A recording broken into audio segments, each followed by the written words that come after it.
commonly known as Tylenol, during pregnancy can be associated with a very increased risk of autism.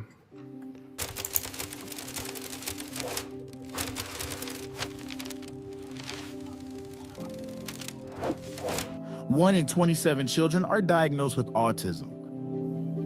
The American Academy of Pediatrics study shows that African American autistic children have twice the rate of misdiagnosis and cognitive disability, and often face a 3-year diagnosis lag. Due to the lack of research and racial bias, historically, many Black autistic adults haven't and don't get diagnosed until adulthood. But we've always been here, been brilliant, been out loud.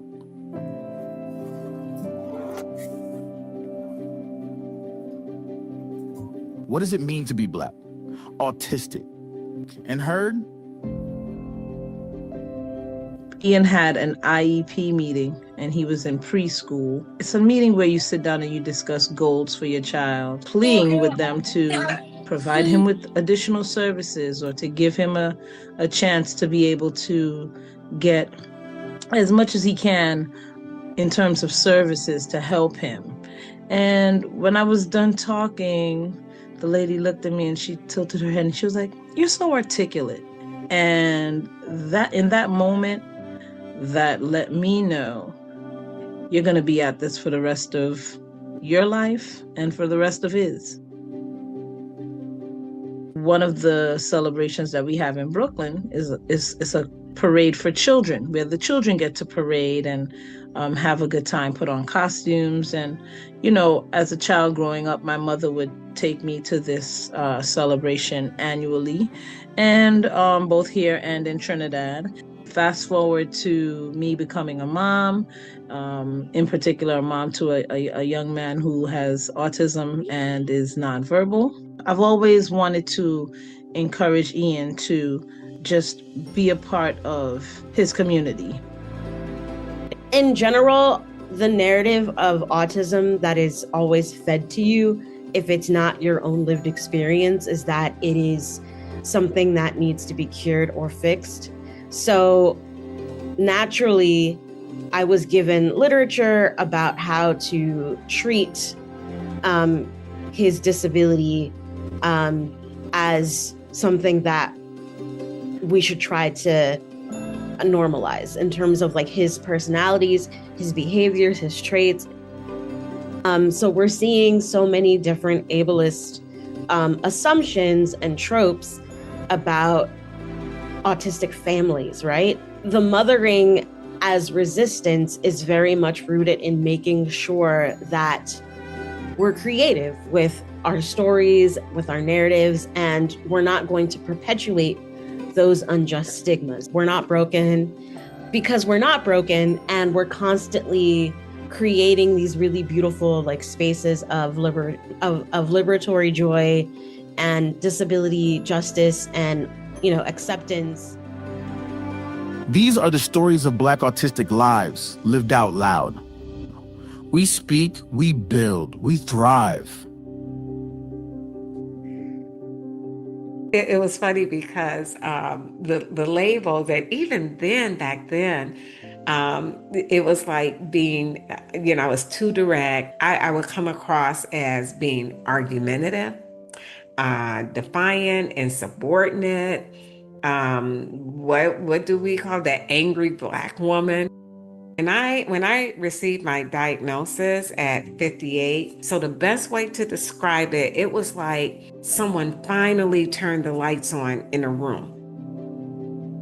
So when I look at young neurodivergent individuals or people that I mentor, I see myself.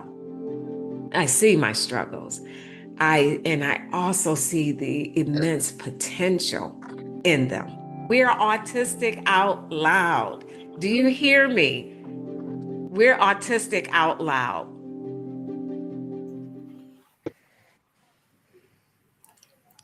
All right. Yes, we are. And we do hear you. Hi, everyone out there. And welcome to Autistic Out Loud, the Zoomathon. I'm Juliet Romeo.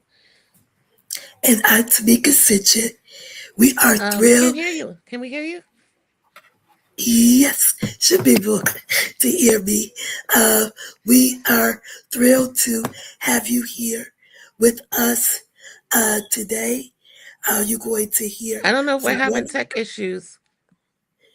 wonderful I'm not hearing speakers. you. Oh. You're not hearing me? Okay. I Guys, think, give us 1 second. Let's see if we're having any tech issues. Oh, you can hear yeah. Tamika? Okay, great. Okay, if you can hear Tamika, that's great. Sorry. All right. Yes, and so it's really today is here, it's an important event because again, you're going to hear from a lot of great speakers, Keith Jones, Kenneth Mims, many great speakers are main subjects, the main people who are going to be featured in the documentary will be here today. And also, you will meet two of the people, who students who helped create this, the trailer that you just saw. Right.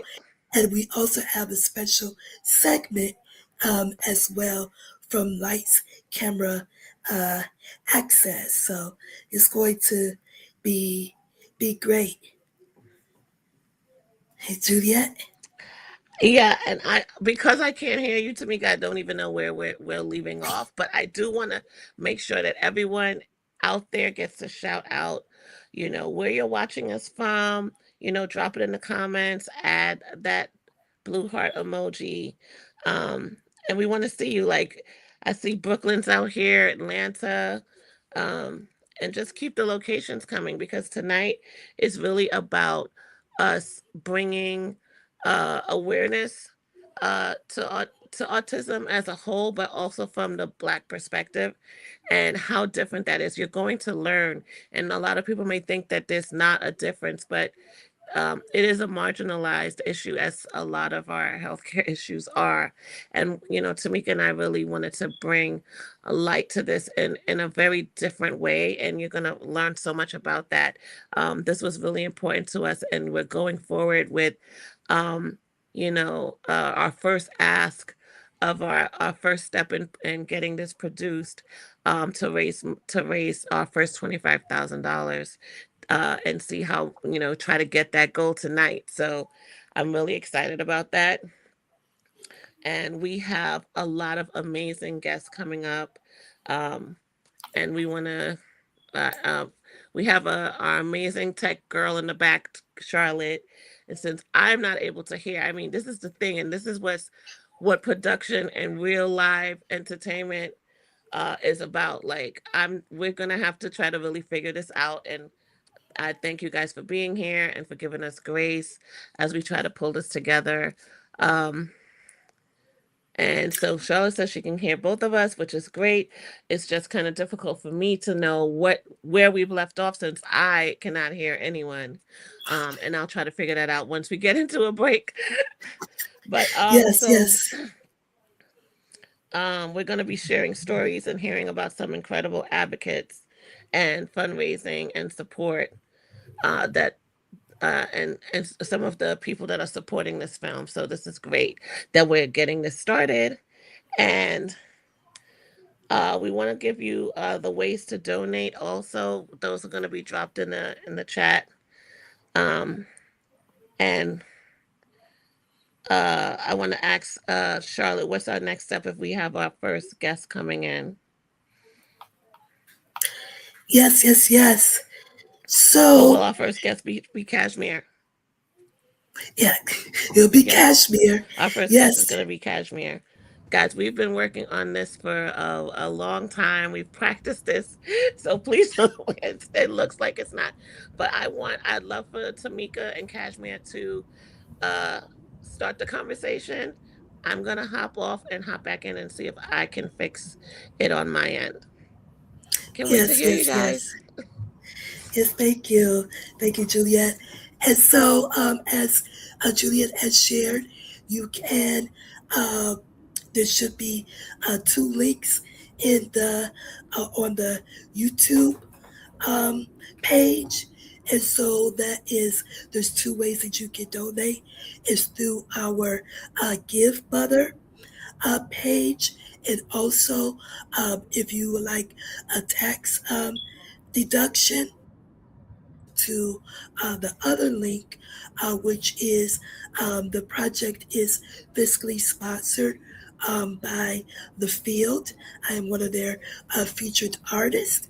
And so, again, if you would like a tax deduction, you could give through the other link, not the Give Butter link, but the other link. So, whatever amount you want to give, and will be great. And so, just to give you a little bit background of, of why, I started a documentary, and I'll give it to um, Kashmir, is because I am, as a Black disabled, artist. And so really doing the work of disability justice, I see the challenges of the challenges of Black disabled people. And back in 2020, I advocated for a Black autistic young man um, that's based here in Detroit, where I'm from, and he was being charged with two cities. And so I was able to, with my other peers and colleagues in the Detroit area, we advocated for him to get the charges dropped. And that really gave me a perspective of what it's like and how easy it is for Black disabled people, but particularly Black autistic people, to get caught up in the criminal legal system. And so that really got me to thinking, like, we need to spotlight, these types of challenges. And so just like, let's do this film. So I met with Juliet, and then we just brought on Kashmir. And what I'm so proud about this film is that right now it is all disabled led. You think about so many stories of of disabled people, how many of those stories are told from disabled people? Or, when it comes to the Black community, how many stories, is told from Black directors, writers, and such. Same thing for women. How many stories that features women, are told, are led by women? And so that's what film unique, and I'm very proud of, is that we're all disabled women, Black women working in the film industry, that's come together to tell this story. So, Kashmir, if you can share, why is that important to you? Oh, well, historically, we've watched a lot of disability based films be inspiring. They've been perceived from the outside, diminishing the actual voice of the person who is either dealing with the disability or managing their everyday with this additional challenge. And it is by actually empowering them and providing them a voice that we get a unique perspective, because we can always have a perception of somebody from the outside, and then we find ourselves projecting what we think that means until we give that person a voice to say what it actually is and open up the lines of communication. It just feels like something I've been talking about all day as I put out the Nuance and Neurodivergence short has been about meeting everyone where they are and allowing them the grace to be exactly who they are and have that communication, whether it's difficult or not. So it's vital that we hear from the people with the disabilities when and as often as possible. Yeah, exactly. Nothing about us without us. You Without know, us. we can. Yes, yes, yes. What about you, Juliet? For me, a lot of everything I do is about maintaining authenticity. And so all of the films that I do, or even when I work in the festival side, I tend to look for authentic storytelling, authentic representation, and meeting with Tamika and discussing coming on board for this project. That was one of the first things that excited me, is that this is something that we're going to be able to create a really authentic representation of a disability from not specifically a niche perspective or niche lens, but the black lens that does not get seen. And it's really important to me that things that are stuck and pushed on the back or in the shadows gets to have a light, because once people get to see that light, so much opens up, and you tend to realize how many more people it's going to impact in a positive way, right?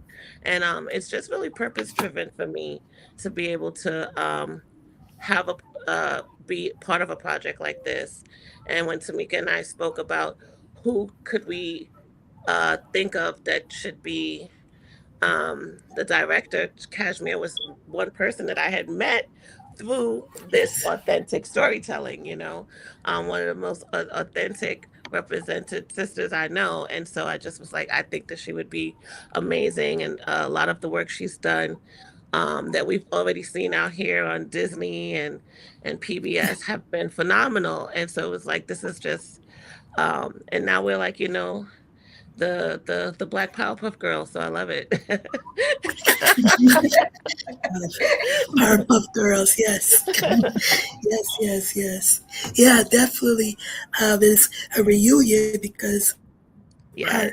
of the Disability Belongs uh, Yes. fellowship back in, was it 2022? 2021.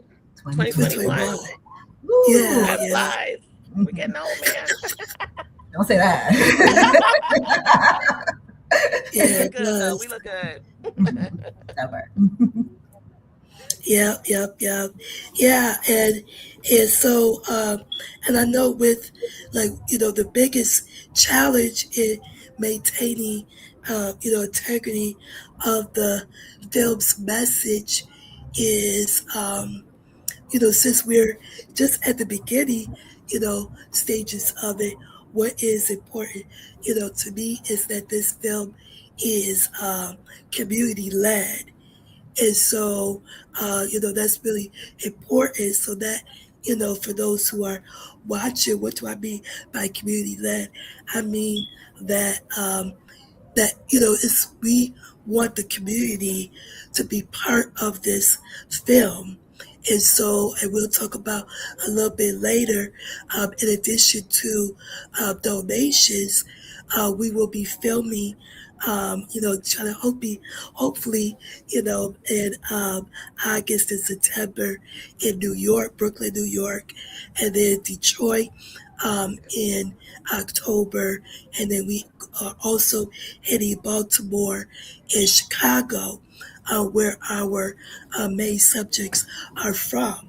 And so we are uh, creating an opportunity. We want through this film, in addition to following and hearing from the main subjects and featured people in the film, we also want to hear from community people. So there will be commentaries that you hear in the film of different people, disabled, autistic people Mhm. as well, experts. So you'll hear them in the film. And also we want to partner with nonprofit organizations. I won't share too much, but it's just, we want the community to be part of this film. That is so important. And so, we're here just to listen to your stories and then direct, how the film should be led. And so, Yeah. Kashmir, what's important to you to keep the integrity of this film? I think in the film industry, it can become very, very easy to make it about ROI, to make it about what are we going to get from it? What are we walking away with? And when it becomes community led, it's about what are we leaving behind? How are we growing? How are we reaching one another? How are we helping one another? And I feel like film is an incredible tool for that, but it takes intentionality. So I have to just thank you, Tamika. Thank you, Juliet, for truly being intentional about our audience, who we reach out to, and making sure that we're making this a collaborative effort that leaves behind an infrastructure of safety, of love, of acceptance. I think that's what filmmaking should be in its most idealized form. Yeah. Yeah. And also like you talking about leaving something behind, like in that infrastructure that, someone else will be able to say, hey, I, saw this film and, now I believe I could be able to tell my story and use the same, roadmap, so to speak, of how we did it. I mean, it's one of the things that on this journey of going through this, I'm like, wow, this is amazing. And Tamika will tell you, we were kind of like, Tamika is like, nice, smooth and slow. And I'm like slick and fast. I'm like, let's try to do it quickly. And then we would, she would do something. I'm like, okay, let's do it that way. And then I'm like, wow, okay. I saw the impact. I saw the return of all the effort that we put in and the time that we took. And I was like, yes, the next project I do, we got to do it just like this, because like we're all filmmakers and we're also like learning from each other while we're working together. And it's just like an amazing thing. And I wanted to also ask you about like navigating the traditional production hurdles in a project like this. Tamika mentioned how we're going to like, several cities. That's already, creating, this is not like a one stop. We film one person in this one area, and we talk about something. We're going to different cities, which kind of also shows the impact of how important this is and how. Autistic Out Loud is affecting, nationwide in several cities where there's several similar stories and conversations that are going on around the Black community and neurodivergent and autism. So, how do you see the production and the traditional production hurdles? Like, what are the challenges that you foresee or think that it may not be, it may not even be a problem, but we're looking at it. So tell me what you think.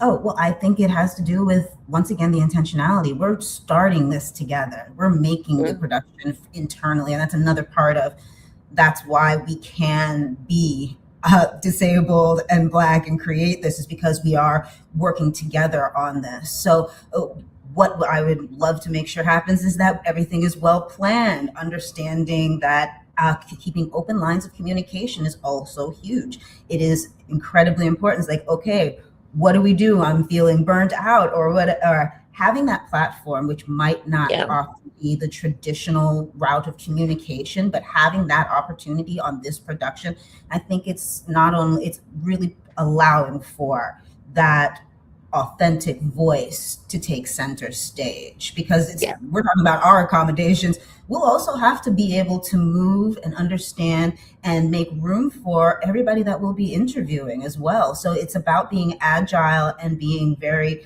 collaborative, I think. And we're working honestly on taking those steps in traditional film and so on. But until then, I know I can come to a production like this and know that that'll be a priority. For sure. For sure. I think like what would you want people that want to support this campaign? Like, I think we should all answer this. Like, what do we want them to know about this and why we're doing it?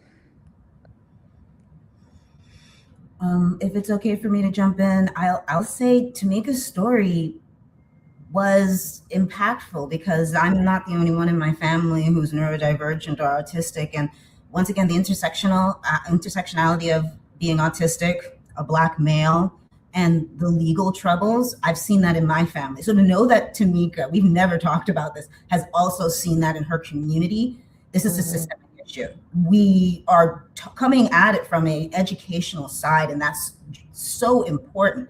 But we're also here to protect our friends and our family and our community. This is a huge first step towards people understanding and seeing that this is a problem, and this is our first step towards really trying to address it and bring the community together to know that it's a problem as well. Yeah. For me, it was I love I get excited about disabled stories in general, but I definitely um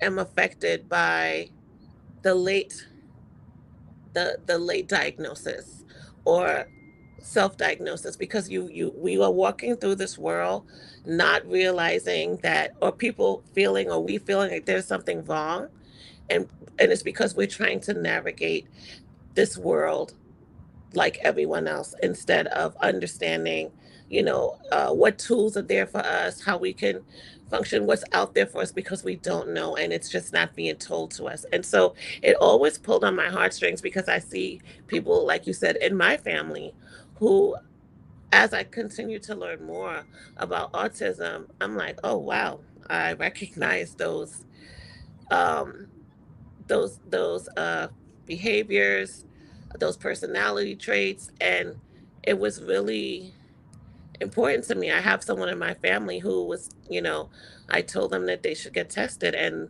their response was that they felt that they knew, but they didn't want to get tested because then it would be true.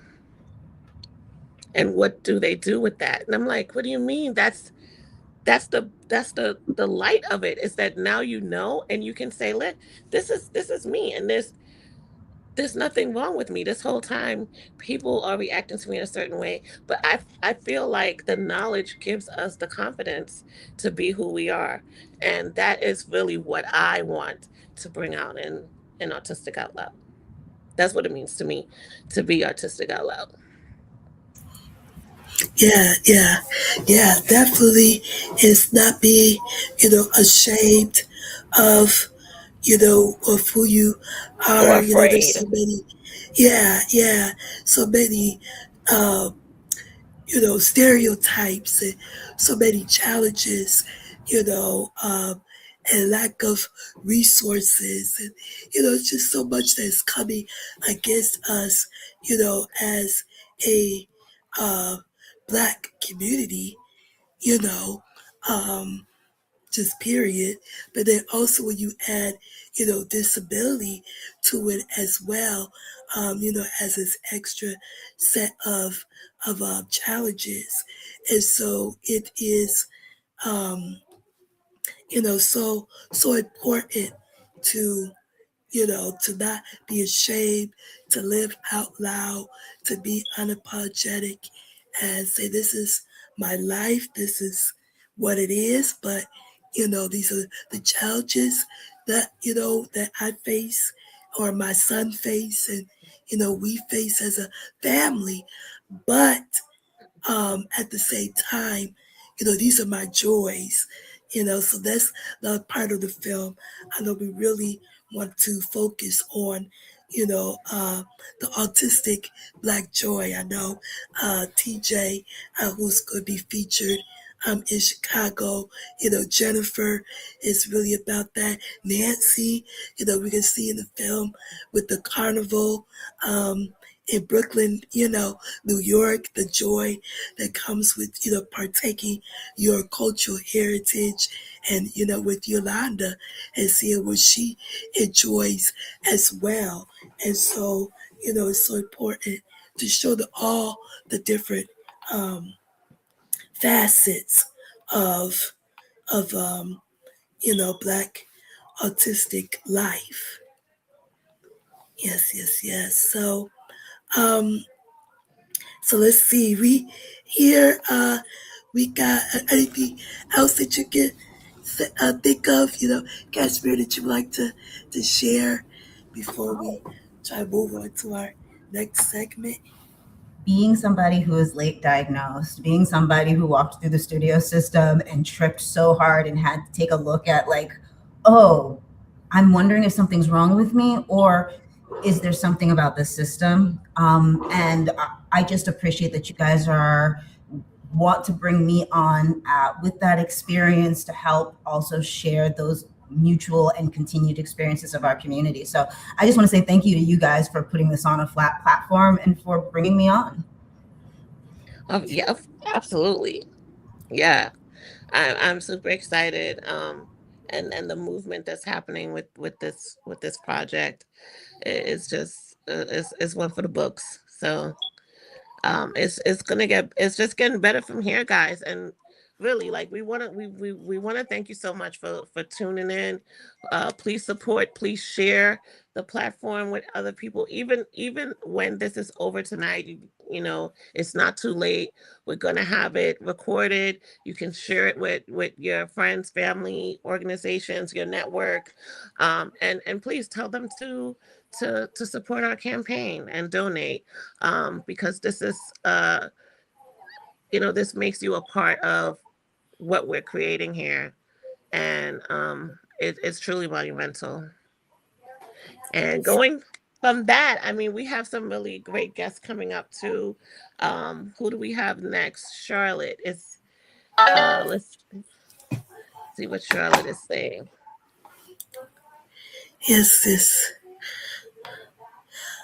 See, we got, yeah. So Dupree. Okay, well, That's Dupree, a great. are you there? Dupree? All right. Yeah, I'm here. Okay. Well, we're going to kind of, uh, you know, be flexible Pivot. here. So Yeah, I'll do your interview. Um, so with the LCA, the Lights Camera Access yep, segment. So thank you, Kashmir, for joining us. And yes, talk to you soon. yeah, All right. And so before we get started um, with you, Pri, I'm just going to stand up a little bit. And Juliet, you can help me with lights, camera, access, and then we'll get to you, mhm, Dupree. So, Lights Camera Access is a great organization based in the LA area, but they work with people from across the country, and it was started by Terry Squire, and she a long time advocate in Hollywood for disability inclusion. And so every year, um, I think like twice a year, she has a cohort that she works with different disabled people, disabled creatives across the country as virtual, and you could be part of of the of the cohort. And so it is a great group. I actually participated in Lights Camera Access in the beginning of my journey in my filmmaking career back in 2017. And so I flew to New York with my best friend and met Terry. I met Day El Mohammed, who is also a great disabled creative. And actually, Day El Mohammed gave me an opportunity to be with to work on the Renegades, the PBS a special. So that was on American Masters PBS. And so I love Lights Camera Access, and they actually have an opening too. Um, actually have an opening, so you can go to the Lights Camera Access on Facebook. I'll try to put the link in the YouTube. So it's about to close. Um, I think the end of May. So if you're an artist out there with a disability, please be part of the Lights Camera Access program.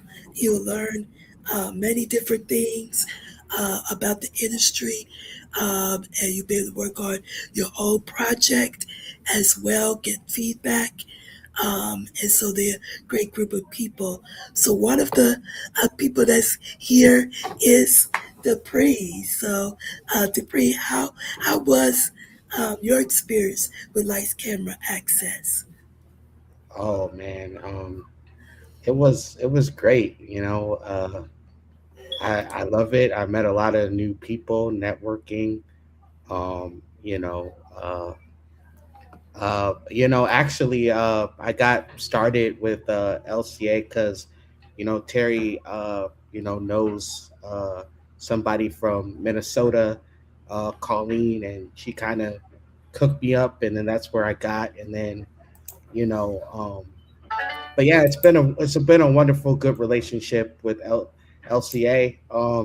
I'm trying to do everything in my power to stay connected and not to lose that, relationship. But we're all family and everything. But it's been wonderful. I'm glad that I get to, be a part of this cohort and, baby next. But yeah, it's a really big thing. It's a really good thing. And so thank you for having me today. So yeah. Yes, yes, yes, no problem. You're great. So just for the audience to know Dupree Edwards, he is an award-winning advocate, musician, and speaker. So he's a great person, great advocate to know that is making things happen in Minnesota and nationally. And in a few minutes after this interview, he's actually going to perform a piece for us. So, stay tuned for that. So, Dupree, if you could tell me, I know that you've been performing since birth. So, what did that look like for you as a kid? Um, it you know I think it looked like I was it looked pretty good. I think my family kind of supported me, kind of, being talented at a young age like that. Sometimes they really didn't know what to do with it. Sometimes they just thought I was just playing, but some people thought I was really know what I was doing. I could have been one of those kids, to be like the Olsen twins and kind of pun one of those you know Full House back in the day. You never know. But yeah, I was that I was good. I mean, I was dancing and performing for my family since I was two, and you know, just doing every good things there. And like I said, I was a very very hyper type, energized little baby. But and it just continued when I got older and in my child years, and you know uh yeah, and there's been bumps along the way, but it's been great. I'm really glad that I've been able to share my talent around my family. That's really good. Yes, yes. Yeah, I see that having family support is often, and I know you described yourself as hyper, very hyper and creative. So, how did that energy shape your love for performing early on? Oh man. um you know uh Dancing was something that I was very blessed with first. I remember my grandma put me into ballet, tap, jazz. You know, I mean, it was very good. But the only thing that really, really, put me into choreograph, and sometimes the choreograph was very hard to like follow and stuff because I just couldn't do it, and I was just wondering why. And I think it's because of my disability, or because of that. I don't know, but and so I was talented, but I couldn't do follow the choreography, and I couldn't read the notes of the music notes, and it's just like wow, because I mean, if I could read the notes and if I could do that, then yeah, I'll probably would be playing instruments, playing by ear. You just never know. But some of that stuff, and I've been able to learn how to deal with that. But I still love to share my talent no matter what it is, and great. So yeah, yes, I was in tap and I was in ballet, and I'm not afraid to admit it. Yeah, yeah. It's just, that's you kind of, as an artist, you kind of have to find your groove, and what fits you. So there's nothing wrong, being and trying out different art forms and dances and such. So there's no shame in, Yeah. in that. And so, what moment did you realize, after trying all those things, this is what I want to do. This is what I'm meant for, to be on the stage. you know um I mean, when I'm on the stage, but the mic is also became my best friend. I could do definitely a lot of things with the mic, and I would say, as I discovered myself on the mic, it feels like I could do anything from rapping to singing to sometimes voiceovers. You'd be like, what? It's just like when I speak on the mic, and I feel more comfortable. And then if I have the mic up and on the stage, then it's a watch out. It's a whole different way. So but being on the stage is something that I always dreamed of. I mean, I used to, when I was a kid, I used to watch the Apollo, a lot, and I wanted to go down there to the New York to the Apollo Theater, and I would just be like, man, what it feels like to get booed, you know what I mean? To be able to do some things like that. So, yeah, I think the stage is where I feel comfortable. Is where I could be myself. It's where I could, I feel like I have no boundaries. I feel like nobody is really, telling me I'm just free. I can be in my element. So yeah, the stage is always is, and the mic is something that also is with me too. Yes, yes, yes. And so I know that you are a rapper. So, what message with your rap, your music, what message do you hope people walk away with after hearing your work? Well, I'm just gonna tell you just a little bit of a story about that. So I started rapping when I was in 2010, and I was kind of like a freestyle type rapper. I never cussed in my music. I never downgrade women. I just wanted to speak and everything, but um, you know, I made a couple of freestyles and stuff like that, and then and then I I met this guy, my record producer, Light Lord, and I thought he was going to help me rap and continue the freestyle, but he said, no, I do gospel music. I do gospel rap. And I'm just like, whoa, not that it was a whole different thing. And I think, as I've been able to do gospel hip hop, I think I've been able to tell my story in between that, and a little thing that I will perform you today, will actually kind of like after this interview, it would actually tell you like all the stuff that we just talked about, and I could put it in there. But yeah, it's really good. I think a lot of people could take the music any way they can, because sometimes music is like therapy to me.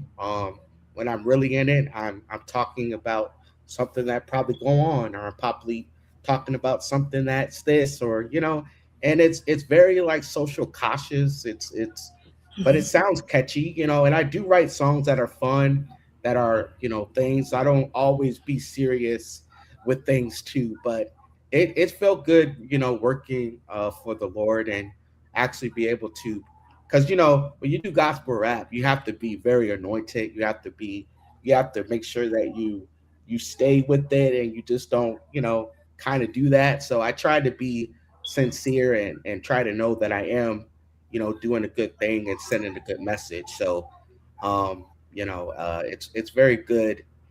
My music it's still a work in progress. I have done like Lache, her. I listen to some of her songs, and sometimes I want to be like, wow, she's very great and talented, and I want to try to get to that level. But I did do a song of a 245D Bill of Raps, which is something that a waiver type thing you get into, and you have to sign your rights and stuff. So I've done that, but there's hopefully I'll be able to take the Lachi route, and try to do some more advocacy, rap. So it should be coming soon. But yeah. Yes, yes, yes. That's awesome. So one last question before we get to your song. What's next for you in the Duped Show Productions, your production company? What's next? Oh yeah. We just did. I just did a webinar about my employment story. I just wrapped up a couple of MC gigs, fundraiser, and but right now it's very very there. Hopefully, I would be able to get some more gigs, but yeah, that's basically what's coming up. But I'm making money, so that's really good. I'm doing that, and this is something that I build. I build my work, and I just put it all in one, and be able to do it. So I can't wait to I get people, and it really works out, and I really like to do it, and it's great. Do Bad Show Production is great, and I hope we continue to do good. Yes, yes, yes. So if you can do so for us right quick, a cappella. Okay, this is my song, my testimony. Uh, so here it goes. Came out the womb, knew I was special. God arms around me and wouldn't let go. At two, I entertain for my family, not know you later. I see tragedy, changed my life forever, made my mom faint. Brain damage exposed to lead paint. For my life making on a thread. Thank you, God, for the you, because I would have been dead. But I'm here, so God has a plan to keep me out the system. Grandma Ann, can't forget Jackie, Uncle Kelly, for doing what they seem to fit to protect me. For life, give me limit, gotta find shade. Under AZ, sunshine eliminate. My situation went from bad to worse. There we go, there we go. I got you. Yeah, it's great. It's called My Testimony. So, Oh wow, wow. That's awesome. That's awesome. Thank you. Thank you. yeah, Thank you're you for welcome. that. And so where can people follow you to hear Uh, everything? uh, you know, I can probably, you could probably go to my website. I'll make sure that if I go in the YouTube thing, I'll just, see if I could just drop my website in the chat here, and then you can find everything. My music's on there, everything you can look at, and you'll see all the things. And yeah, so that's my thing, and yeah, and then you'll probably And you can Google me and everything. You know, I might come up soon. So yeah, thank Yes, you so yes, much. yes. All right. Well, thank you so much, Dupree. Everyone that's watching, please check him out, Dupree Edwards. It's Yes, like one. Google him. That's what yeah, you say. Just Google me. yeah. Yes, Just yes, Google me. yes. All right. Thank Well, you. thank you so much. And so Yeah. we're going to pass it to Juliet real quick. That's going to do with the fundraiser. And Well, I have to we'll be back. say, I would not boo you off the Apollo, okay? But you know, when somebody really, really loves what they do, they are dreaming of being on the Apollo stage and being booed. I've never heard that before. Like, that threw me. I mean, I grew up in New York, and that is one of the most vicious audiences. So, I mean, that's passion when you're like, yeah, I would love to be booed by the Apollo audience. So that really got me. That was good.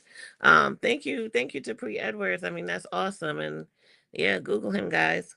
But yeah, as you can see, we have so many amazing guests that are coming out that uh, um, represent the Black and autistic community. Um, please come out. Please donate. Our ways to donate are on the screen.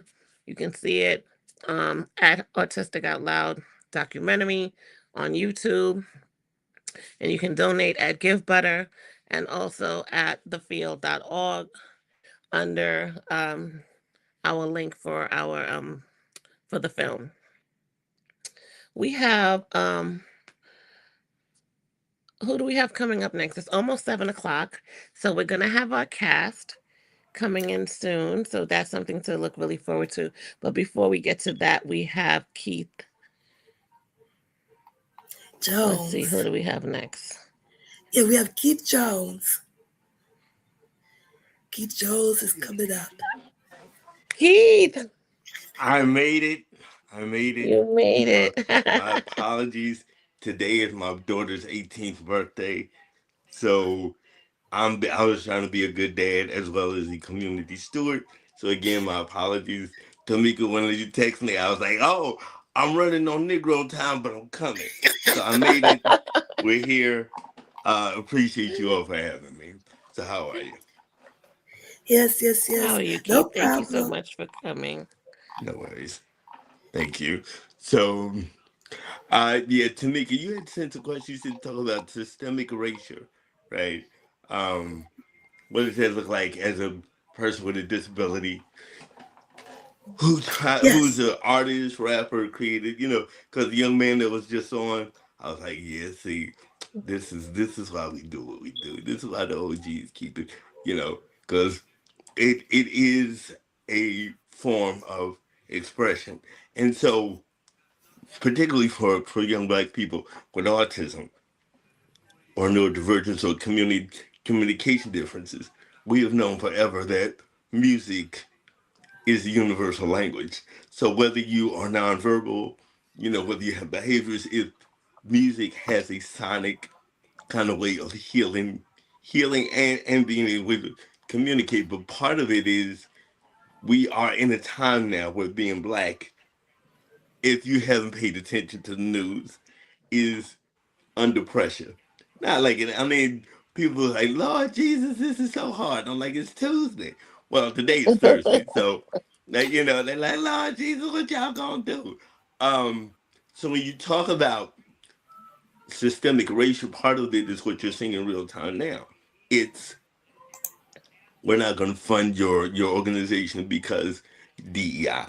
We're not gonna give grants because black led organization, women led organization. We're not gonna do this because disability is whatever. So when you talk about it, you just kind of sit there and say, how do we as a community deal with power dynamics when people are in this moment? Well, they're not hiring us. They never hired us. So, well, what are we gonna do? How do we get on TV? Get a camera. Like, well, they know they're not hiring us at the newspaper. Well, then, right. So it's sort of really like, if you are my age, and I'm not going to tell you my age, I'm a little bit older, a little bit. I remember when Soul Train came on live, so I'm just going to say that. Uh, it's the part of, this is where the optimism of the moment has to be met, because we are in a moment of clarity. You can't talk about what are the barriers and the hurdles of being a creative person if you don't talk about the country you're trying to be creative in. You can't talk about being creative if you're not talking about what do you need to be creative about. So if you rapping like, so I have a new project coming. So this is breaking news. So you guys can Oh, hear the sneak peek. So it's coming. But the discussion in hip hop was, hip hop is dead. It's not a revolutionary music no more. You can't rap because you old. I'm sitting in the car today. Now they talking about Big Daddy Kane and Legendary. You know, you got all of these things, and everybody sitting on podcasts talking. So, how do you, as a person of color or black person, particularly if you're neurodivergent or autistic, deal with that when people don't even like dealing with you just trying to be you? Mhm. You know what I mean? Like, how do you do that? So, part of it is for family members. Because the way I came to this was, my grandmother took us to church from Monday to Monday, and everybody had to sit next to the piano. Everybody had a hymn book. Everybody, even if you couldn't sing, you was in the choir. Everybody had to do it, and you ain't had no choice. You had to go. You had to go to youth service and all. So music in the black community, even though it may not, the services may be rooted in church, we have traditions where our family pass down songs. This is how we sing about things. Old Mary Mac, all dressed in black. Like, down, down, baby, don't stop. Like all of those things. So when you talk about how do you use your history to get over the barriers of funding access, like if you're in Detroit, it's cool, but if you ain't the right kind of cool, you ain't getting no money. And if you're not the right that's kind of true. autistic, you're not getting support.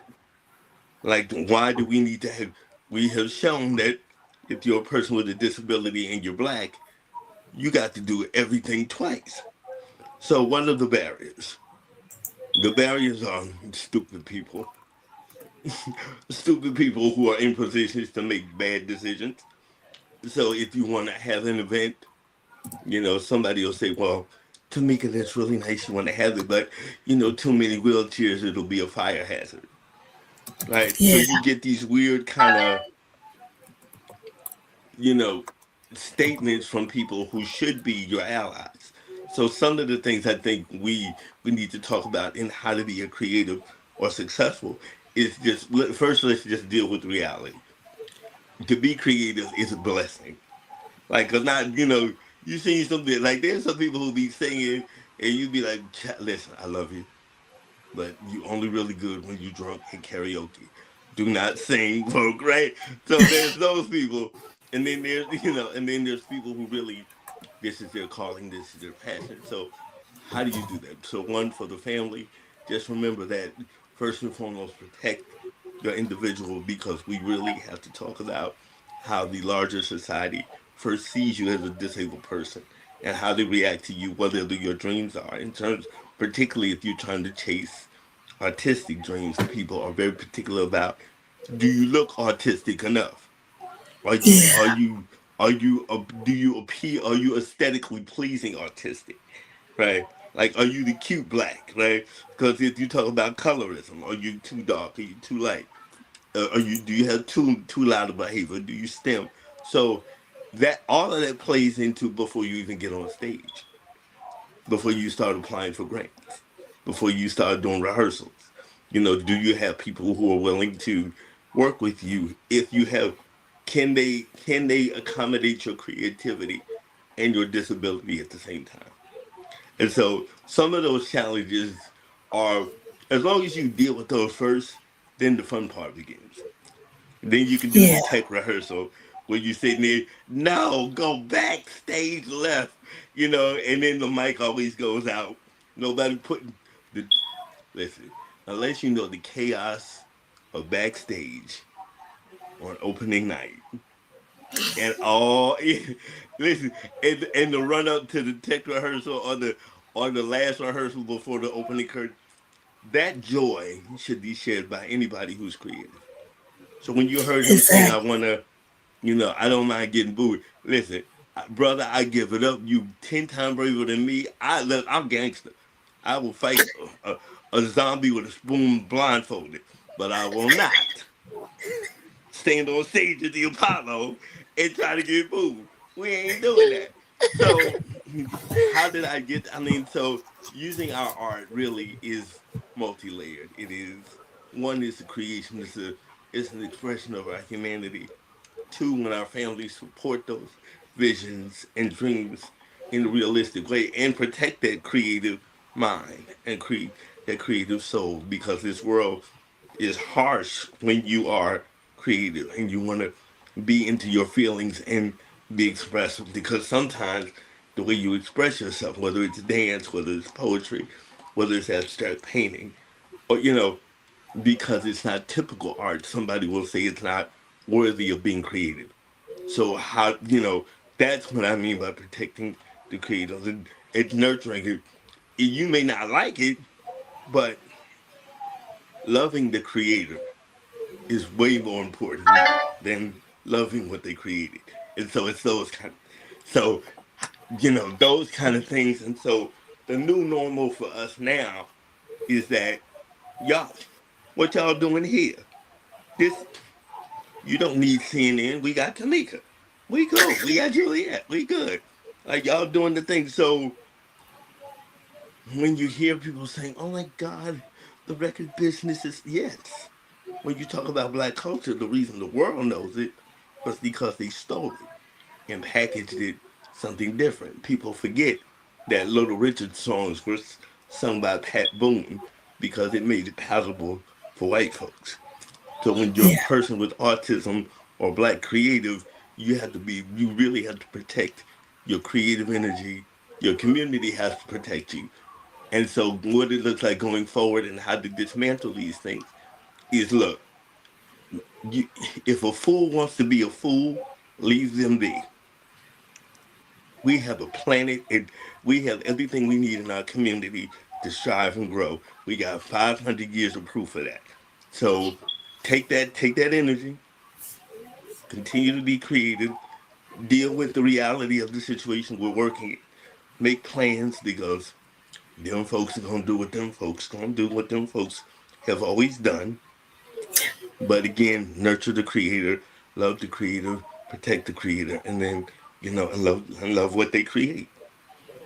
I love Yes. that. I love Yeah, that. that's That was a T. mic What you drop. said right there. Loving the creator is way more important than loving what they've created.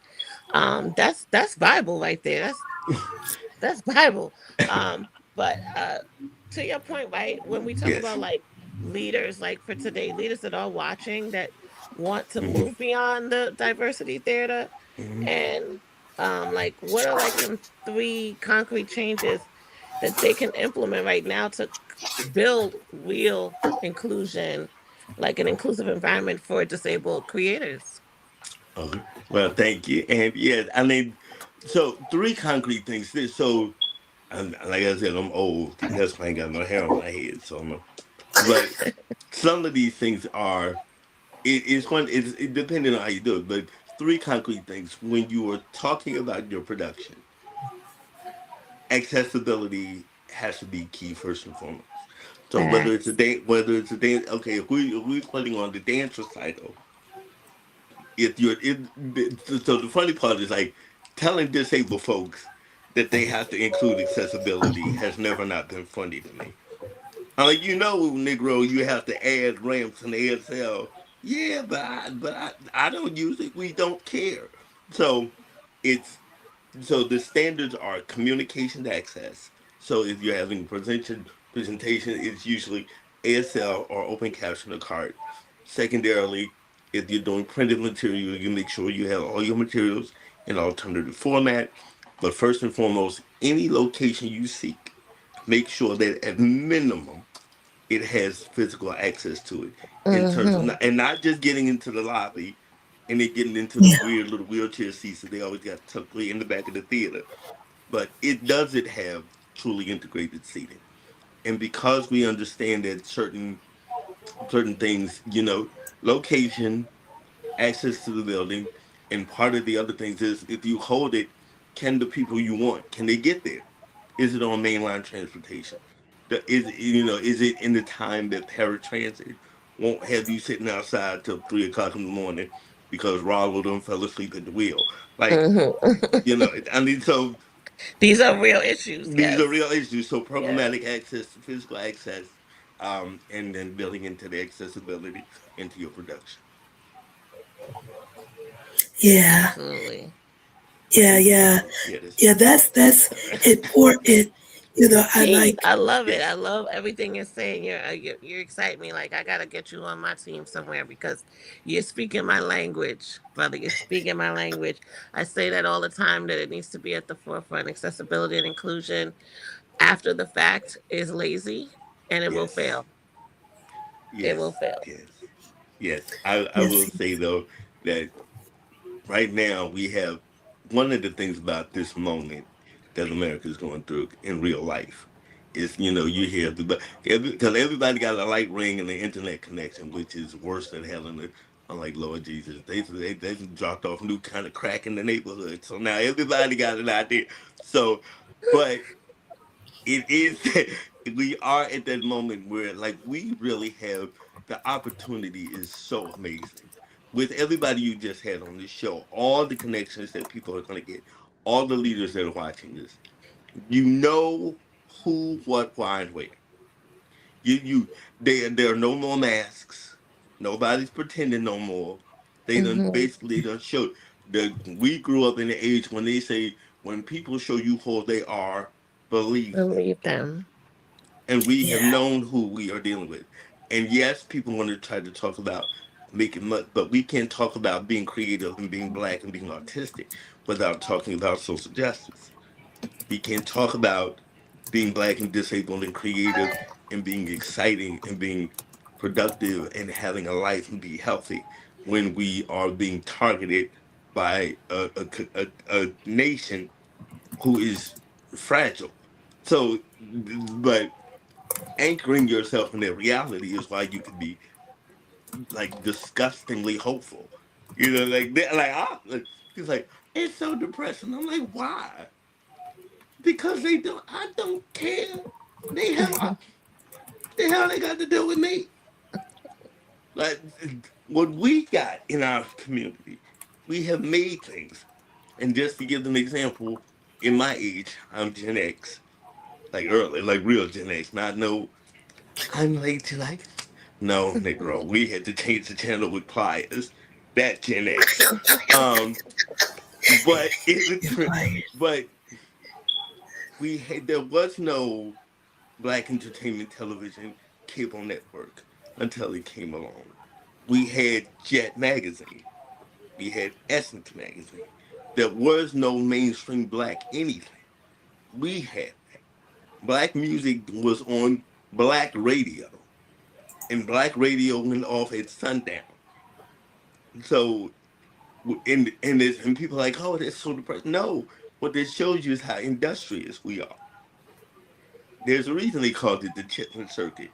Wasn't because didn't nobody show up, because you was doing your thing and you was hitting your people, your demographics, and out of that you get Muddy Waters, you get the blues, you get jazz, you get Duke Ellington, you get James Brown, you get hip hop, you got us. So I don't worry about HBO not hiring disabled creatives. I'm be mad for. You wasn't looking for me anyway. So I'm gonna go over here and do my stuff because one, we don't have to bend to your will. Two, we are creative and we like the difference between us and them is a bank account, not talent and not creativity. And those are the things that if you anchor your community in a reality. Is it hard? Hell yeah. Would I like $100 million? Hell yeah. Would it be easier with 100 million? Hell yeah. But soul food is a delicacy now. As a Okay, teenager, oxtails. It's too listen, much. come on. As a teenager, people used to call it slave food. And when the classism struck black communities in the 80s, black people who wanted to seem that they had advanced. I don't eat that slave food anymore. Now people breaking their neck. You wasn't eating oxtails 10 minutes ago. Well, nobody had collard greens. Are you serious? We're discovering we're discovering recipes. No, they not. My grandmama right there. The hell are you talking about? And Yeah. so when you talk about creativity, that's why the joy is here. That's why what you all are doing is so exciting. It's not because, yeah, is it challenging? Yes. Are we living in a country that is insane? Absolutely. But our people, the things you are doing, and even by extension, because we are giving people and the open people. So if you're talking about diversity and accessibility, the core of the disability rights movement is hung on the civil rights movement, which Mm-hmm. is hung on us. So if you have to, so when you focus on where are we holding our event, is it accessible for people who don't have cars? If people do need rides, if somebody got a van big enough to go pick up Big Mama, because she wanted to go, but she never get off the porch. So who gonna go get her and make sure she got her plate and feed her for like we know these things. So it really Yeah. just takes people to step back and say, okay, Tamika's putting on this event. Tamika, we need X amount of wheelchair spaces. It would be nice if we had more, blah blah blah blah. So it's that. So that's and as a producer, just step back and say the simple question is, who did we miss? What did we miss? And let's double check to make sure we didn't miss anything. So what you're saying Yeah. is, growing up in our community, we have lived experience in being able to produce because we've been doing it because we've always had to do everything for ourselves. And that Absolutely. is true. That's powerful. Absolutely. Yes. Yes. It's funny because Tamika and I worked on what was that thing? And so at the height of COVID, we did Black Future Month. It was called Black Future Month that we put it on. And if you ever wanted to talk about production and every possible demon that could arise, I mean, we had COVID. I was dying during it was crazy. And then we had the ever specter of whiteness and racism and thievery show up all at the same time and having to manage that while dealing with racism, but supporting people chasing their dreams with people who are really the gatekeepers to the access to get their dream. So that's why I put it in the way because the reality is we are still in America. And Yeah. yes, we see, and when we do what we do for us, for our community, we are at this time we have to realize theft is real.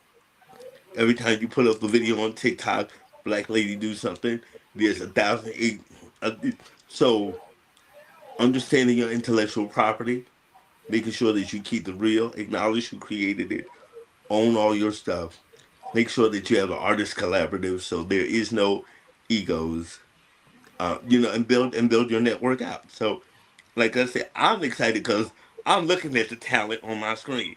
So I ain't got to worry. I'm trying to retire so I can come to y'all show and be rowdy and drunk in the back. But but but it's like that's why I'm excited about it. So it is not what can we do. It's do you have the resolve to acknowledge the pressure cooker that we're in chasing your dream. If you have that, then damn what they doing. Let's go get it. Exactly. Yes. Yes. Thank you so much, Keith. So You okay, brought I a think you're lot on of mute, gems. Tamika. Oh yeah, we Eh, can't hear Tamika again. Oh, you can't okay, hear me? no. We've been having this sound issue for a while. Oh, Wait. are you good now? Okay. Hello. Yeah. Can you hear No, me? no. No. Okay, I don't know if Charlotte tell us. Oh, Charlotte said she can hear her. Okay. So If Charlotte can hear her, then I guess then I think YouTube and they're everyone can good. hear. Okay, yay! I wish I could. I'm trying to hear you, so let's use the black telepathy. Yeah. So Okay. that's it. I was just thanking you. Thank but you but for yes, me no, and today. again, my apologies for popping on late, but I think what you all are doing with this, um, just as a general person in the activism space, what has frustrated me is that people in the disability community are acting piecemeal shocked. Oh no, they're doing eugenics. Oh no, now they're coming after disabled immigrants. Oh no, look, what about our voting rights? Look how we told you when that man sat there and wrote segregation back into law on January 19th, 2025, on Martin Luther King birthday. Why does that matter? Because it goes to arts funding, it goes to accessibility, it goes to can you get a scholarship to be creative, it goes to who gets zoned for everything, because everything in America is driven by a particular thing. And so for the disability community, even tonight, to not fully be behind y'all says something. It means Mhm. that you are not about disability justice or disability rights or human rights. You like being behind a name plaque and getting interviewed about an issue that gets you on TV. That's different than saying let's build something for the community and go about our business. Mhm. Right? That's a whole different. Oh my God, I'm going to make content. So today, as an influencer, what I'm going to tell you is a disability. No, because if you in St. Louis, they still gonna see me over there on Grand, sitting in this wheelchair. They probably gonna think I'm the liquor. I'm alcoholic. They don't know that I have one Emmy on the table and I've been Emmy nominated twice. Right? They don't know that we've been performing around the world for the last 30 years. They do. So the aesthetic of the black disabled body still engenders a lot of bad or inaccurate perceptions. And the beauty of Yes. being creative is that you get to change that every time you are displaying your art. Yes, yes. Thank you so much, Keith. I mean, this has been amazing. As Tamika just said, you are cooking and we are all eating it up. We love it. Appreciate you. Guys, this is what Thank we're you. doing here. This is phenomenal. I implore you, we're going to show the trailer again for those who may have missed it so that you can see what this is all about, what Autistic Out Loud is all about, and why we're doing this Zoomathon so that we can raise the first $25,000 to start our production. And right after the trailer, you get to meet some of our phenomenal cast members that are going to be the subjects of this film. And you get to learn more about them and their journey and their story. So um, we're going to take you over to the trailer right now. And once again, Keith, thank you so much. And I look forward to speaking with you again, one on one and vibing, because I just Yes, love man. everything you're talking about. Thank you. Appreciate you all. Good luck. Have a great show. Yeah, Take thank care. you. Okay. Happy birthday to your Bye daughter. bye.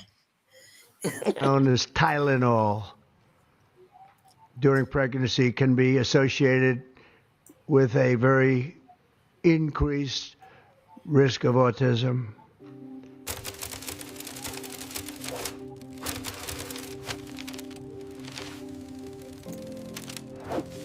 One in 27 children are diagnosed with autism. The American Academy of Pediatrics study shows that African American autistic children have twice the rate of misdiagnosis and cognitive disability and often face a 3-year diagnosis lag. Due to the lack of research and racial bias, historically, many Black autistic adults haven't and don't get diagnosed until adulthood. But we've always been here, been brilliant, been out loud.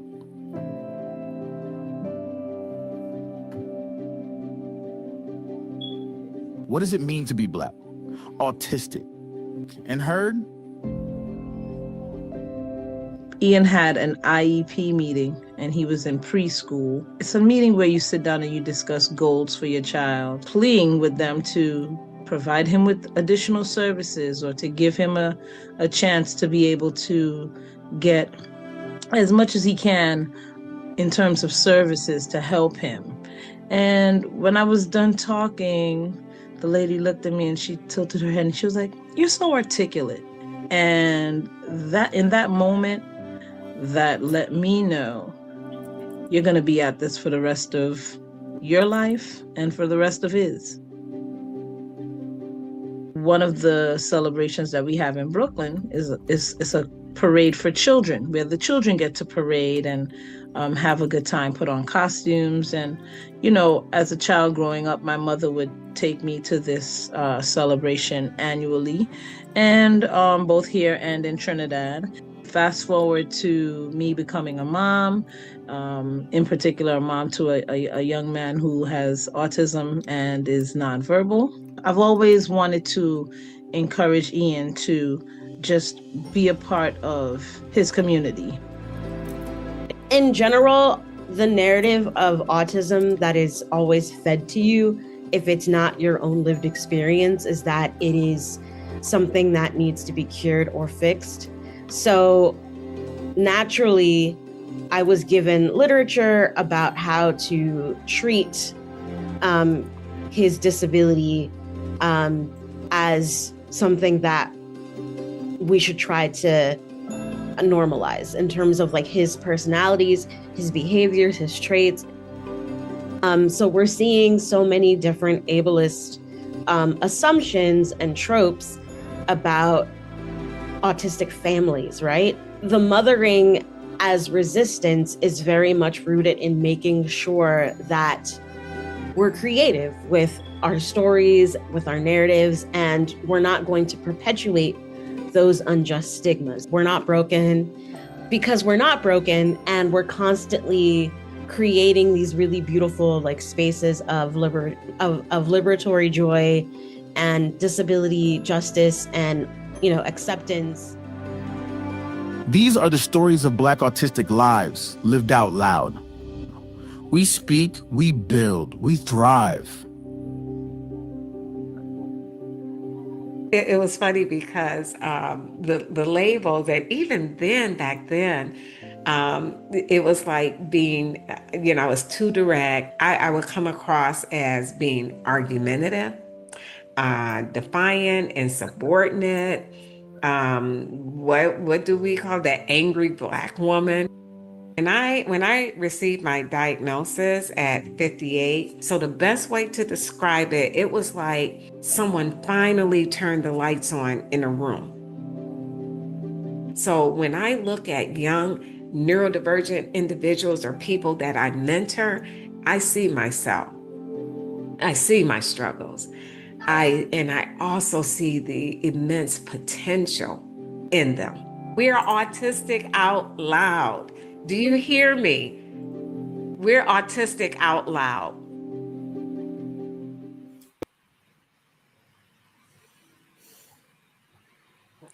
Yes, yes. All right. Welcome back. Welcome back.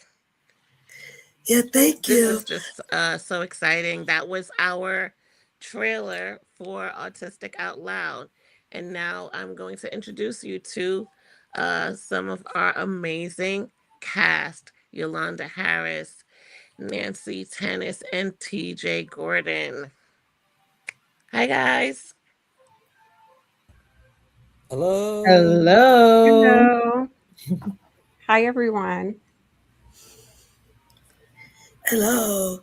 So, and before we get to the questions, I just want to personally give a shout out. We had a great group of students, college students from Michigan and the different universities. And so I will hear from two of them just shortly.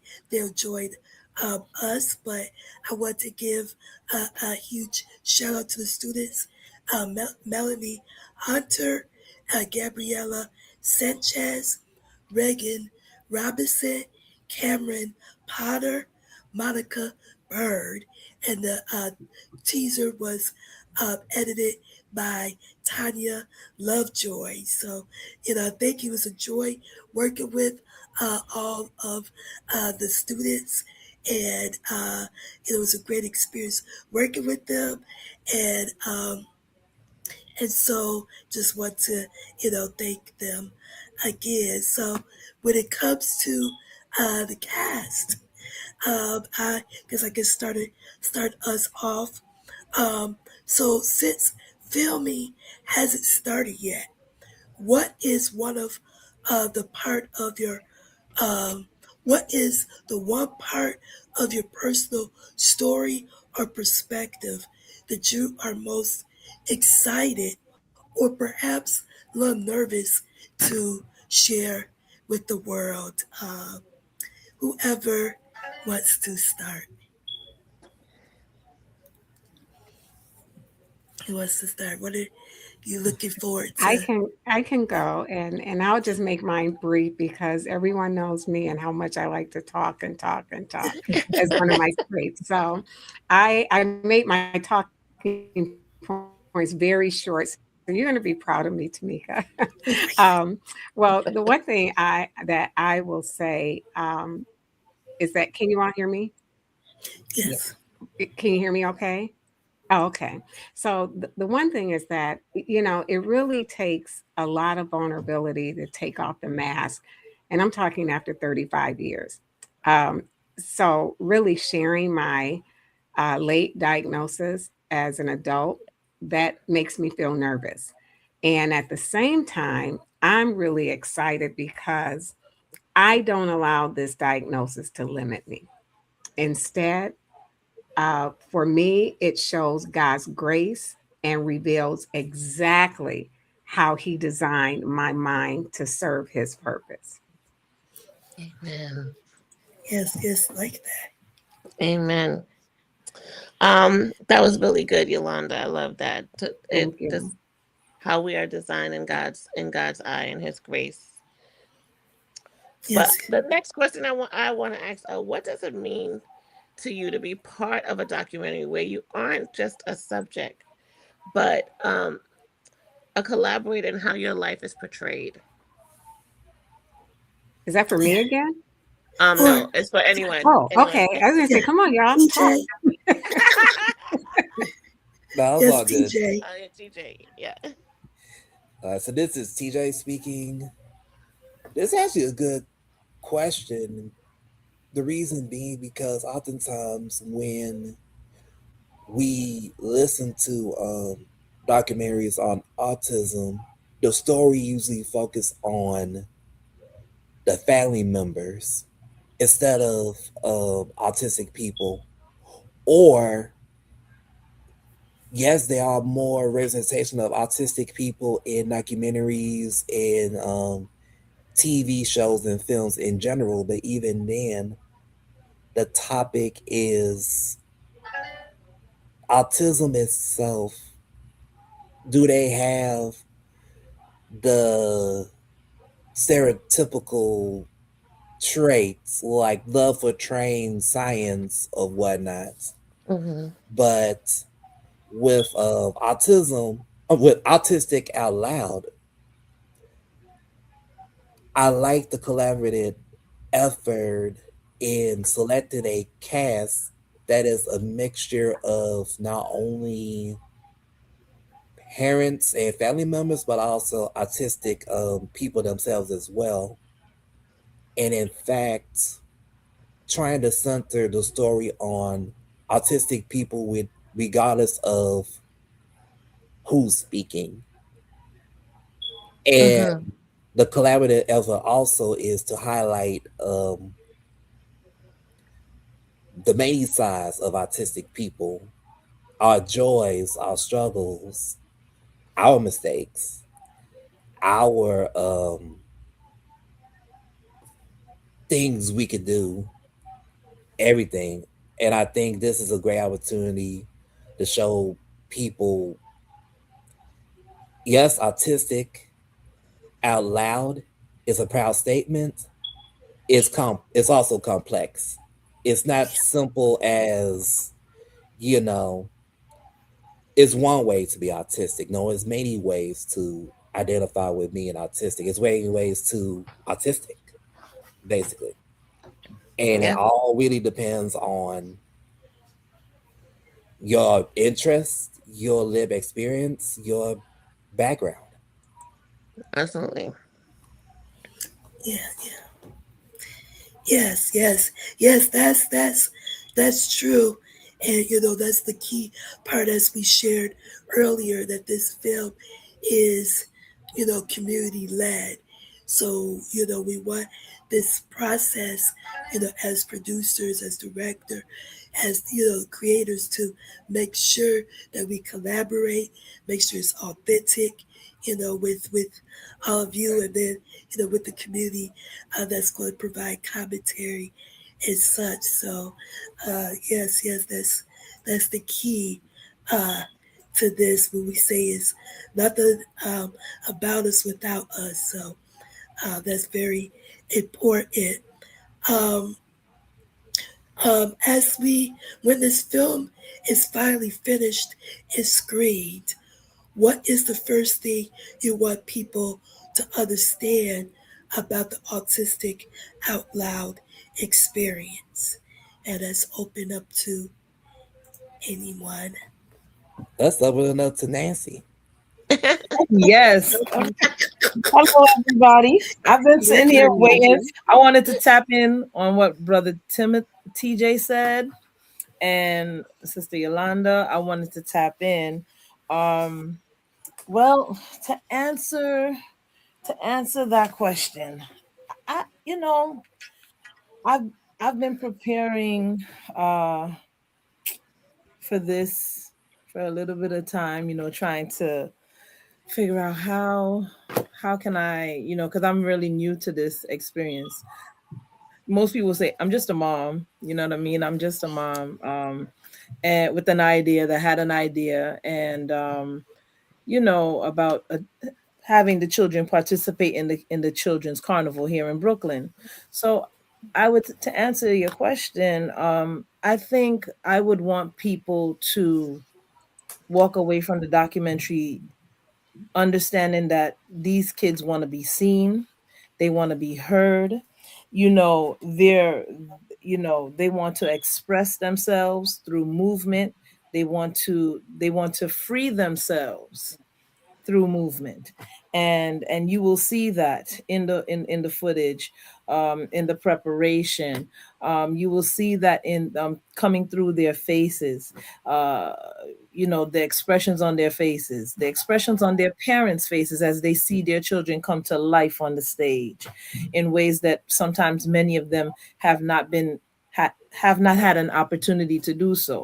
So by all means, that if we can do that through this opportunity, by all means, I could pack my bags up and it's done, it's done, my Yeah, yeah. job is done. Nancy, what Yes. what kind of impact has the Kitty Carnival had on the community at large, and like Wow.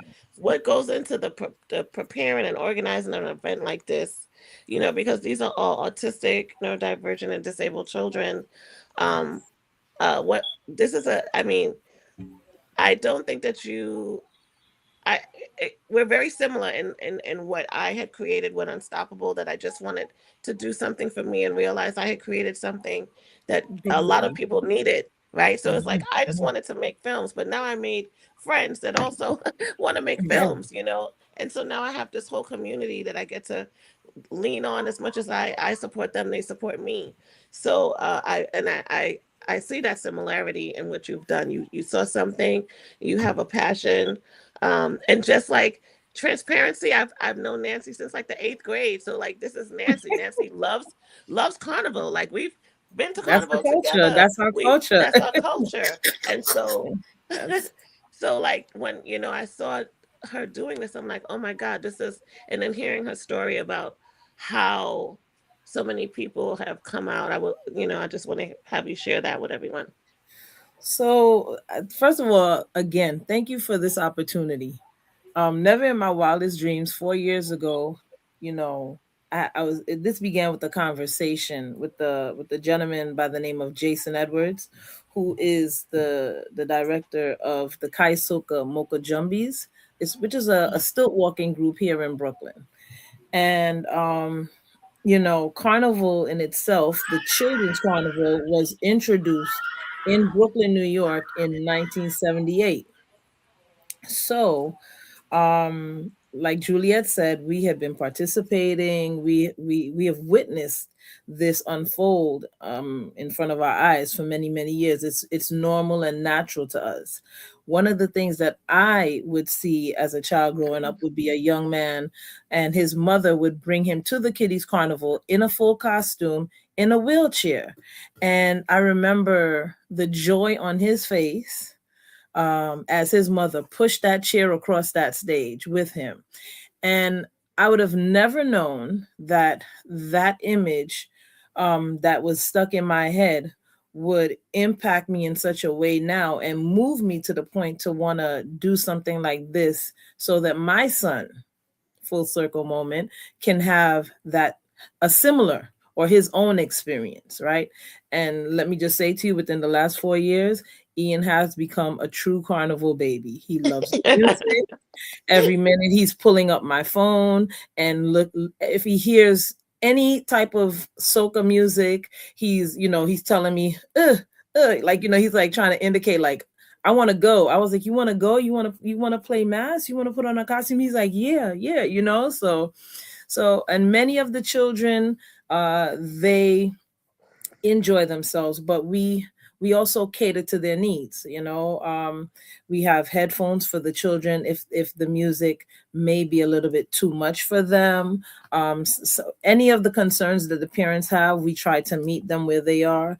If the children have like, how would you say, just maybe something to help them cope, might be just something for comfort, by all means let them bring it. Like one of the little kids, she had a stuffed animal, so she dressed the stuffed animal up in a costume too, and she held him the entire way. You know what I mean? So the children, they really, really, really, really do, they steal the show. Literally, hands down, steal the show. I've had people come up to me after crying. Never met them a day in my life. I can't believe what you have done for these children. Oh my, I thank you so much. Some of the parents, thank you for giving us this opportunity. And the parents don't have to. We get sponsorship, to help to offset the cost, because these costumes are, they can be pretty expensive. So we get sponsorship, people to help sponsor, to help the children be a part of it. And they have a great time. So it's very fulfilling, for me. Yeah. Yeah. Awesome. I Yes, love that. yes. Yeah, so thank you. So right now we're going to keep, the cast on, and we're going to bring the students who helped create the trailer onto the stage, Melanie Hunter and Gabriela Sanchez. And after they answer the questions, then we're just going to collectively, all of us, answer the last question. So, see, Gabriella and Melanie. So, how you doing, Melanie? I'm doing good. That's great. And Gabriella, how you doing? Hi, I'm doing good. That's great. That's great. I've And been looking so, today. I'm sorry, say it again. I've been looking forward to this all day, to be honest. I'm good. Yes, yes, that's great to hear. Yeah, we great to glad to have you. And like I shared, it was great experience working with you and Melanie and all the other students. So the first question, and I can give it to you, Gabriella, and then Melanie, you can answer the question as well.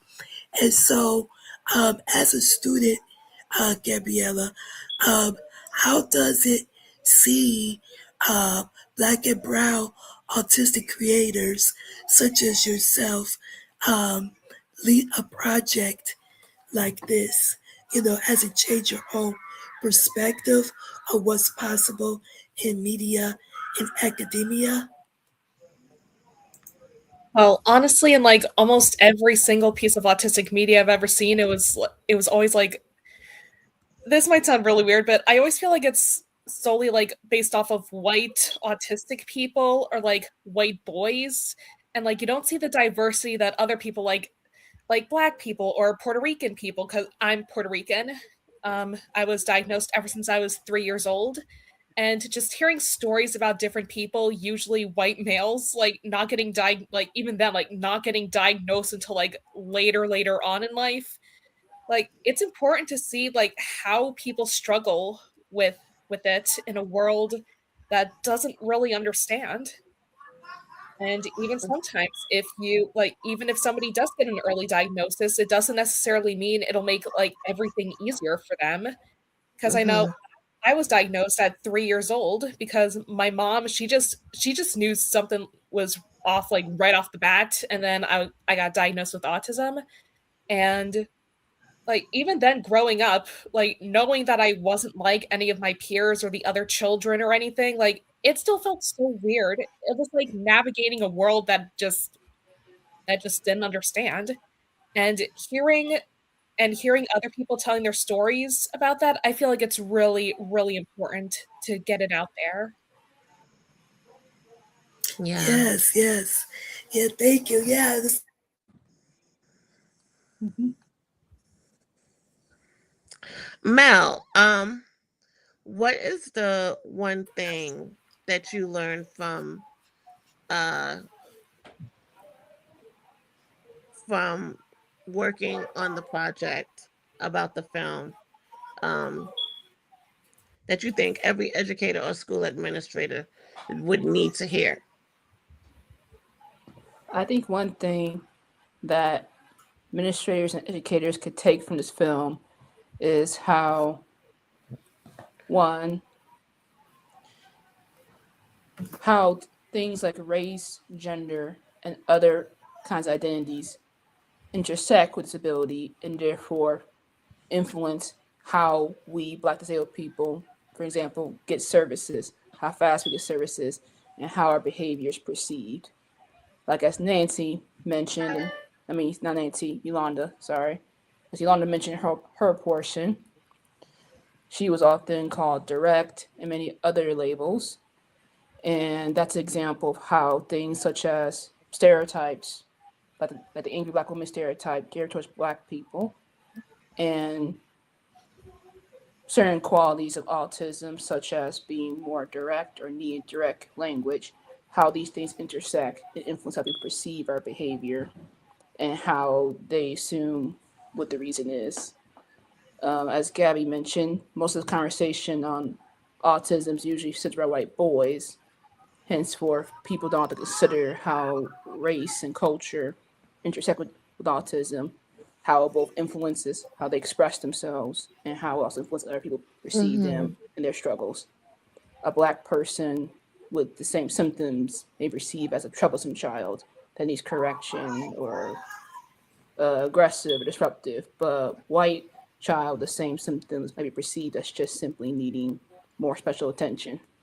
Little things like that do change how we perceive ourselves and also influence how others perceive our struggles. Um, yeah, yeah, yeah. That's uh, definitely true. so we're gonna wrap it up. Thank you guys for this. We're gonna wrap it up with one last question that we're gonna do a whole round robin where everyone is gonna respond, and it is the question about like the legacy of this project. Um, if this film is, well, I'm not gonna say if, because this film is the starting point for conversation um, around autism, being Black and autistic. what is the homework or the one action item that you want the audience to take away? And all of us. I'm talking about me, Tamika, Nancy. Let's all say what we want. I'm going to start with, who do I see first? Gabriella. Honestly, just more understanding, not just for the children who are autistic or people who are undiagnosed and autistic, but also their loved ones that are kind of like their loved ones, their caretakers, the ones that are trying to get their story out there. Like, I personally just want more people to understand like the struggles and the issues like following autism and what they can struggle with. Like, not just stuff like being accepted, but even little stuff like overstimulation or like not being able to understand certain things. Mm-hmm. Like, just more understanding, less judgment. Yeah. Thank you, Gabriella. Nancy. Well, I would just, I want people, my goal is for Ian to be seen, right? I want him to be seen. I want him to be heard. I want him to be able to not feel like there is something that he cannot do. I want him to explore anything and everything that he wants to. And I think out of this project, I would like for parents like myself to support their children in achieving those goals and encourage them not just to pursue their goals, but also to embrace their cultures, whatever those cultures are. Incorporate them, because for history has shown in the past that sometimes, it is taboo or it's not accepted, or they should be put into a corner somewhere. Oh no, you understand? They are here and they need to be a part of it. Bring them in, welcome them, embrace them. And that's all. That's it. Absolutely. Thank you. TJ. This is TJ speaking. I think the legacy that I hope I could leave through this film, and we all could leave through this film, is showing that autism does not stop at childhood. Autism exists in early adulthood, teenagers, middle age, and beyond. Autism is lifelong. And for the autistic adults, especially those will watch the whole film or even the trailer, we are human. We had to pay taxes. We got to deal with the stresses of work. If we blessed to work, we have bills. We have to navigate the social world of adults that is confusing enough, because unfortunately we live in a world that's not made for neurodivergent people, and also in a country that hates anything that's not white and not able-bodied, and I would dare to say even not male. Mm-hmm. And so definitely just showing more the light of not only the barriers that autistic adults like myself face, but also the possibilities too. And in the grander scheme of things, whether if it's a autistic person or neurodivergent person watching, or family members, or just a community in general,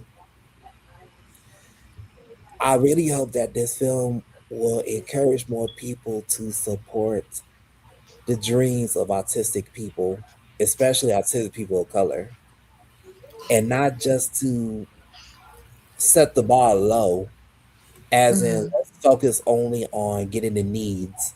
Let's hope they could find a job one day or go to college. No, no, no, no, no, no. Aim higher. Mm-hmm. Help them build a family, help them get a house, help them get the job they really want to do, help them pursue their ultimate passions, help them make risk, and also give them the resources to help them make decisions that will enable them to live the best life as possible with or without support. Yes.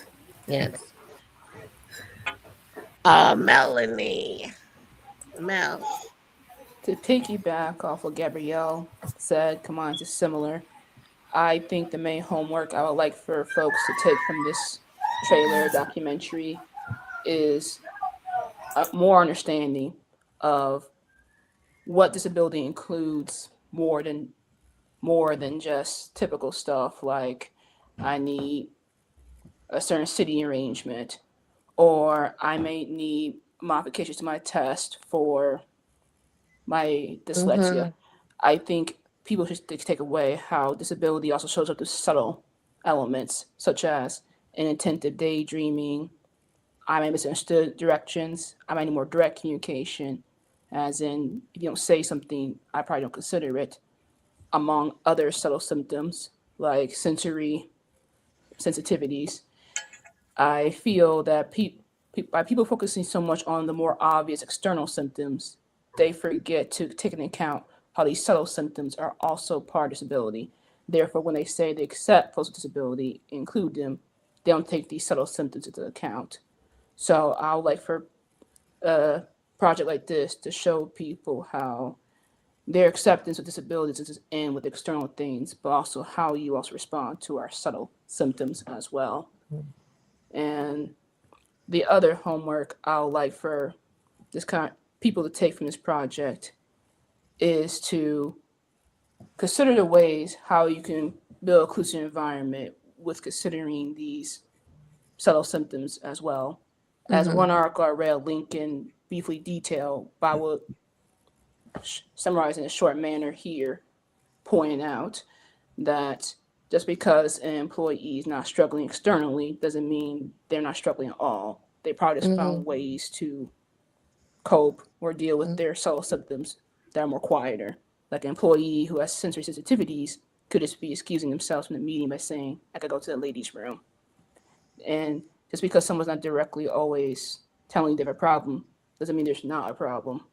So I suggest for people to think about what are ways you can build more inclusive environment to allow room for people Mm-hmm. to even know that, hey, this is okay environment to tell me that you're having sensitivities in a meeting and what I can do about it. And how can you build your organizations or workplaces and offices to cater to those things? Right. Thank you. Thank you, Mel. That was deep. Yolanda. Wow. I'm still doing cartwheels in my head from watching the trailer. You ladies gave me eyelashes, so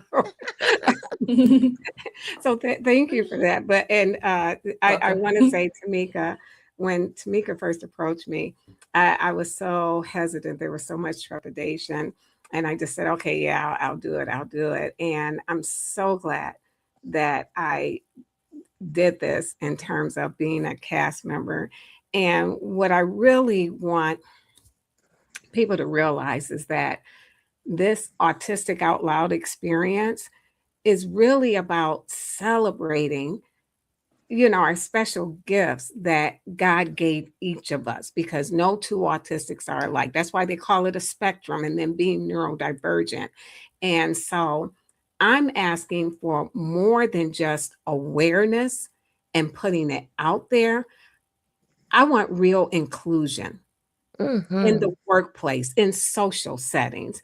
And I hope that the viewers see not just me, but everyone as a bridge builder that's paving the way for everyone to thrive, regardless of their cognitive abilities and being neurodivergent or even on the spectrum. And so you really have to think about it when we value what every single person brings to the table, we start to honor the beautiful minds that we live and work with every single day. And that's it. That's it. That's all I got, y'all. Yeah, Yolanda, you're right. Tamika, what you got? Yes, yes. So, for me, uh, I would just say, yeah, to listen to the stories. I think as a community, we have been silenced, and our stories, have been silenced and not told, or not told from our perspective and lens, for so long. So I just want people to really, support this film. First of all, donate because we need Yep. money to do this film. Also, to partner, with us. Like I said, this is a community-led film. And so we'll be specifically shooting in Detroit, Chicago, Baltimore, and New York in particular.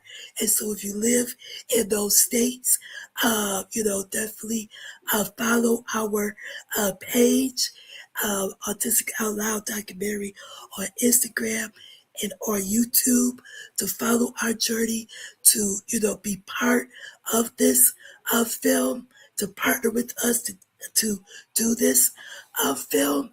And because our stories need to be told, and it's worthy to be told. And I just second what everybody have said, to create, with the film, to see how can you create inclusive environments in the workplace, in schools, in social settings, and such. And also support the people that's in the film. So, support Nancy, hit up Yolanda, and, check out TJ, and all the great things that he's doing. And Jennifer Johnson White, who's not able to be here today, but support her as well. And just to tell our stories. Well, we're definitely more than just co-executive producers, because she pretty much said everything I was gonna say that should be the homework. But also I think, to piggyback off what Tamika said and Yolanda, um, the inclusion, like, I want people to understand that inclusion does not mean exclusion, and that accessibility uh works for everyone. It helps everyone, right? And so having this inclusion now also, you get access and support. Like, I feel like some people don't even realize, wow, having access to a quiet room is amazing. Um you you may not need it, but you can enjoy it. You know what I mean? Like, it is something that I think the whole world needs, and all of the noise and chaos. I think the world needs a quiet room. And so I think that people don't look at the broader vision and perspective of how they're like, well, this is for this person, not for me. But it could be, right, if you need it, and you don't have to be uh autistic or disabled. And I don't want to get into preaching, because we already know this $1 trillion disability is $1 trillion industry. 1 in 4 people in America are disabled. So, and in some time in your life you will become disabled, whether if you have an accident, you trip while you're hiking, or just age, it's gonna happen. So I want people to understand that at those moments in your life, you may need some of these things that you will appreciate, that we're asking you to understand, and be more open to, and more engaging with the autistic community, with the disabled community, and just understand that inclusion isn't exclusion. That's where I want to end it. Yes, yes, yes. So thank you, everyone, for joining us today. I also want to give a special shout out to Charlotte Batchelor, who is our tech person. She helped us out when we did the webinar last year, which, by the way, if you like this conversation, we head to the Autistic Out Loud documentary YouTube page, and you will see a 5-part webinar series as well with advocates across the country. So I also put in the Instagram, please donate to us. Also follow us on Instagram and YouTube. We will post ways that you can partner with us. We're going to be hiring some people to help with fundraising. Also partnering with us if you're a nonprofit or individual and want to be part of this film. And so thank you all for watching, and see you next time. Bye. Thank you. Bye. Bye. Thank you. Take care. This was great. Bye, guys. Thank you so much.